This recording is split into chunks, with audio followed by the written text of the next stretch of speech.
there is no time, there is no space. But at a relative level, it's legitimate and necessary to speak of objects and time and space. It's not, in other words, we can use the concepts, time, space, objects, people, and so on. The concepts of these entities is not problematic. What's problematic is when that concept becomes downgraded to a belief, and that we believe that those concepts refer to things that really exist in their own right. So none of these things exist independently of consciousness, but within consciousness. It's worse than that, Francis. None of these things exist dependent on consciousness. Nothing exists, period. No thing exists. But then how do you explain what's going on? How do you explain the what's going on is an appearance. When you have a dream, when you dream you're on a Caribbean beach, the beach, the trees, the water, the sand, the people, and so on, they all seem to exist. For the person in the dream, for the person sitting on the deck chair and the Caribbean beach, the deck chair, the sand, the water is very real. They seem to be real objects. When you wake up, you realize there were no objects there. No object existed in my dream. The time and space that seemed to be real in my dream were utterly unreal from the perspective of the waking state. Well, we're in a kind of dream state here, where time and objects and space seem to be real from our localized points of view. But when we wake up, when we go from the dream state to the waking state, and from the waking state up one level to consciousness, it's like waking up from a dream. There are no objects here. There's no time and space. It's all the appearance of, it's all how the act, just as the dream state is how the activity of the finite mind appears from the localized perspective of a character in that dream. So the objects, time and space that seem to appear in the waking state are how the activity of a universal mind, universal consciousness, appears from the perspective of a separate subject of experience in that state. That's from each of our points of view. So from our point of view, yes, it looks as if there's time, space, and objects.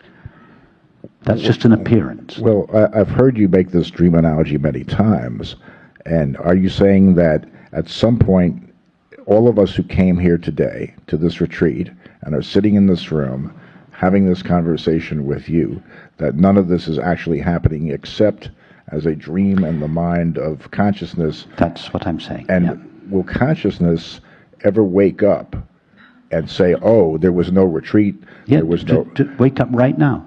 Do that right now. Just see right now that there are no objects, no people, no discrete, independently existing things. There are the appearance of things. Yes, I acknowledge that. But when we touch those things, when we try to find a thing in itself, you never find it. It's just how it appears from this localized point of view. That's so difficult, Rupert, because it's implying that none of this is actually happening. We're not having this conversation. No, we are having this conversation, but this conversation is an appearance.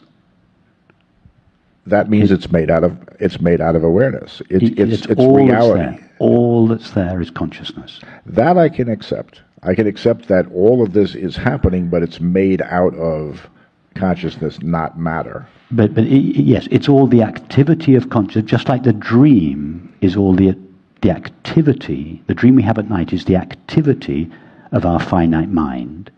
It only appears to be matter from the localized perspective of the character in the dream. So all of this is the activity of infinite consciousness. It only appears to be made out of matter from our localized points of view.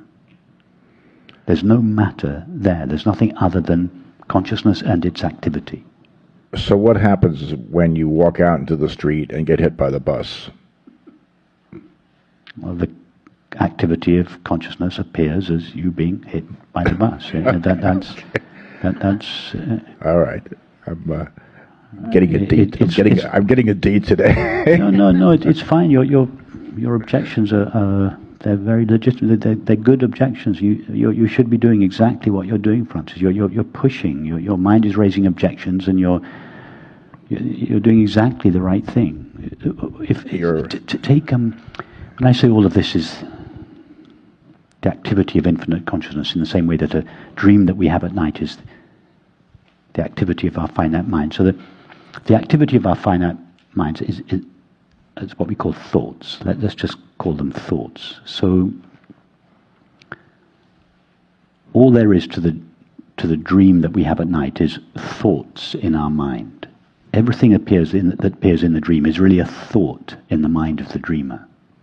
So everything that appears in the waking state, that's all of us and all the objects, are really God's thoughts. What we're looking at here is the inside of God's mind. When you get run over and hit by a bus, what happens? One of God's thoughts comes to an end. That's the end of that particular aspect of God's thoughts. That thought, when a thought comes to an end in our own mind, the stuff that it is made of does not cease. What is a thought made out of? Consciousness. A thought is just a temporary appearance of consciousness. When that thought comes to an end, the consciousness, which is its reality, doesn't end. When the movie comes to an end, the screen doesn't end. Its appearance ends. So when a thought in our mind comes to an end, no thing comes to an end. The limited consciousness of each of our minds simply stops appearing as that thought. Well, when we come to an end, if you consider each of us to be thoughts in the mind of God, when we come to an end, when we're hit by the bus or when we die, what we really are, infinite consciousness, doesn't come to an end. It just ceases appearing as you and I. You're very kind, and if I didn't think you were ultimately right, which I intuit that you are, I wouldn't be here. I really feel in my gut that you're right, and I'm just trying to get to where you are, which takes, I guess, a lot of time to do. Francis, what I would suggest is that it's not really that you think I'm right. I'm just a placeholder in your mind for your own innate intelligence. When you really think, oh, Rupert is right, that's just your mind's interpretation. What you're really saying is, I know for myself that what is being said is true, but my mind, due to its conditioning, just cannot quite believe it. So in order for your mind to legitimize its disbelief, it projects your own intuition onto me. And you make this sound as if this is some special knowledge that I have that you may or may not believe. No, when you feel deeply, I intuit that what is being said is true. You're intuiting, you're experiencing your own understanding. Your mind is not doubting me. It's doubting your own innate intelligence. I don't think you give yourself enough credit, but I understand what you're saying very much. Thank you. Much appreciated. And just one thing you said about not being here. If you didn't think I was right, and again, I'm not just putting myself down or being self-deprecating, but it's really, you're here because of your own intuition. You're not here because of me.